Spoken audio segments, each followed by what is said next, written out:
എടോ തനിക്കറിയാലോ ആരാ വരാൻ പോകുന്നതെന്ന്. ഗോപാലകൃഷ്ണൻ വിളി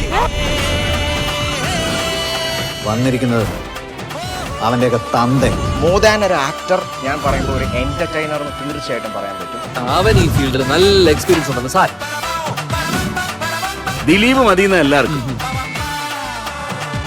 അവനാണ് ഇവിടുത്തെ മെയിൻ. ഇനിയാണ് എന്റെ ഷോ.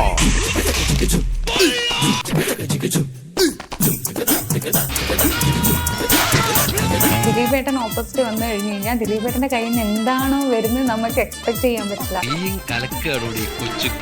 അവന്റെ ഒടുക്കത്തെ കലക്ക. ഇനി ഞാൻ കലക്കും.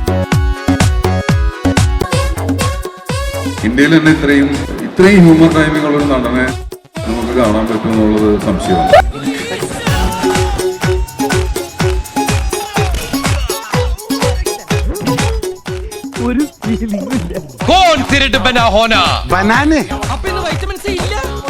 വൈറ്റമിൻ എ മുതൽ ഇസെറ്റ് വരെ ഉണ്ട്. കാൽസ്യം അടങ്ങിയിട്ടുണ്ട്. I love you.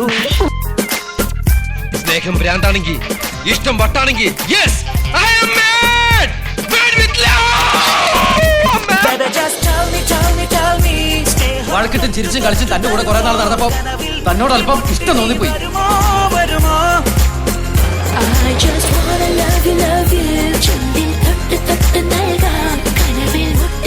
സ്നേഹം സത്യമാണെങ്കിൽ സ്നേഹിക്കുന്നവരെ ഒരു ശക്തിക്കും വേർപെടുത്താനാവില്ല. ശരിക്കും സ്നേഹമുണ്ടെങ്കിൽ ആ കുട്ടിക്ക് വിളിക്കാതിരിക്കാൻ പറ്റുമോ?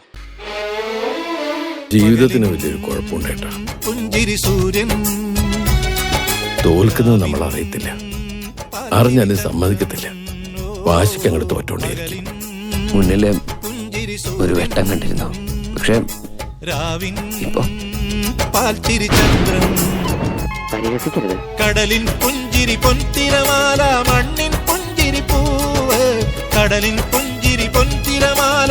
ഈ വീടും പറമ്പും പണയം വെച്ച് അച്ഛൻ വാങ്ങിയ കടം പെരുകി ഒടുവിൽ ഈ വീട് വിട്ട് ഇറങ്ങേണ്ടി വരുന്നു വന്നപ്പോ 12ാമത്തെ വയസ്സില് മാധവൻ കള്ളനെ. അദ്ദേഹത്തിന്റെ സൂപ്പർ സിനിമകളെല്ലാം എനിക്ക് ഇഷ്ടമാണ്. പക്ഷെ എനിക്ക് അതിനേക്കാൾ ഇഷ്ടം ദിലീപേട്ടന്റെ പെർഫോമൻസ്.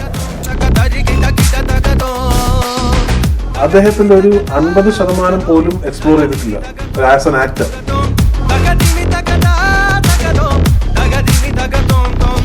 ഇല്ല അത് and it's very difficult and hats off to Dilip sir for doing such a role and for him to do something like that. It's very hard. ആ ക്യാരക്ടറിന് മാറി വരാൻ പറ്റില്ല. ഭയങ്കര പാടാണ് ആ ക്യാരക്ടർ എന്ന് പറയുന്നത്. ഇവിടെ നേരെ സ്പോർട്സ്മാൻ ആണ്.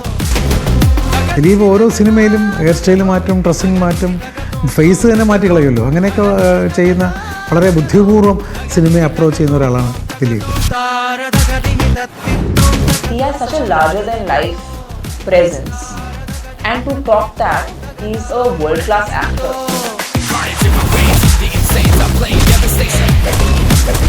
അവരേതോ തപ്പ് സെഞ്ചിന കടവൾ കൊടുത്തു. വെല്ലുവിളികളാവാം, പക്ഷേ അത് നിന്നേക്കാൾ 4-5 ഓണം കൂടുതലുണ്ടവനോടാവരുത്. എത്രേ ഉള്ളൂ നീ. അങ്ങനെ കഥയുടെ അവസാനം. ഈ 90s കിഡ്സിന്റെ ചൈൽഡ്ഹുഡ് ഏറ്റവും മനോഹരമാക്കിയത് ദിലീപേട്ടനാണ്. 90s കിഡ്സിന്റെ ചൈൽഡ്ഹുഡും അഡൾട്ട്ഹുഡും അവരിത് ഇങ്ങനെ അത് കണ്ടിന്യൂ ചെയ്തുകൊണ്ടിരിക്കുകയാണ്. അത് ഏറ്റവും മനോഹരമായിരുന്നു എന്ന് റിയലൈസ് ചെയ്യുന്നത് ഇപ്പോഴാണ്. മായുന്നല്ലോ മാനത്തെ പൊൻതിരി വാർന്നു പോ,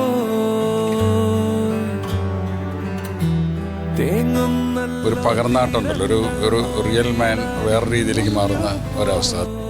പുള്ളി ചെയ്യാത്ത മനുഷ്യൻ ചെയ്യാത്ത ക്യാരക്ടേഴ്സ് ഇല്ല. ഒരു മാജിക്കാണ് അത്. ദിലീപിന് മാത്രം സാധിക്കുന്ന ഒരു മാജിക്കാണ്. റിപ്പീറ്റ് വാല്യൂ ഉള്ള സിനിമകൾ എടുത്ത് നോക്കുകയാണെങ്കിൽ അതിൽ ഇദ്ദേഹത്തിന്റെ സിനിമകളായിരിക്കും ഏറ്റവും മുൻപന്തി. മലയാള സിനിമയിലെ ഏറ്റവും വേഴ്സറ്റൈൽ ആയിട്ടുള്ള ആക്ടറാണ്. മലയാളത്തിന്റെ കമലഹാസൻ അത്രയും വെറൈറ്റി റോൾസ് ചെയ്ത മറ്റൊരു ആർട്ടിസ്റ്റ് മലയാളത്തിലില്ല.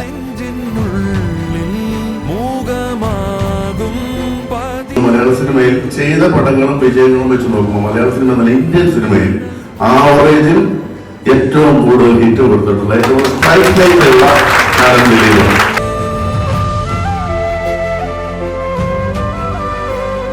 എന്തുകൊണ്ട് ഇദ്ദേഹം ജനപ്രിയൻ എന്ന് പറയുന്നത് നമ്മൾ കണ്ട സിനിമകളിലൊക്കെ നമ്മൾ അടുത്ത വീട്ടിൽ അല്ലെങ്കിൽ നമുക്ക് ഏറ്റവും അടുത്ത് നിൽക്കുന്ന ആളാണ്. ദിലീപേട്ടന്റെ ആ ഒരു ഏരിയയിലേക്ക് എനിക്ക് തോന്നുന്നു വേറൊരു ആക്ടർക്കും വരാൻ പറ്റില്ല. എന്റെ തലമുറയുടെ ബാല്യവും കൗമാരവും യൗവനവും മനോഹരമാക്കിയ ഒരു നടന്, ഒരു അതുല്യ നടന്. നമ്മളെല്ലാവരും സ്നേഹപൂർവ്വം അദ്ദേഹത്തെ വിളിക്കുന്നത് ജനപ്രിയ നായകനാണ്.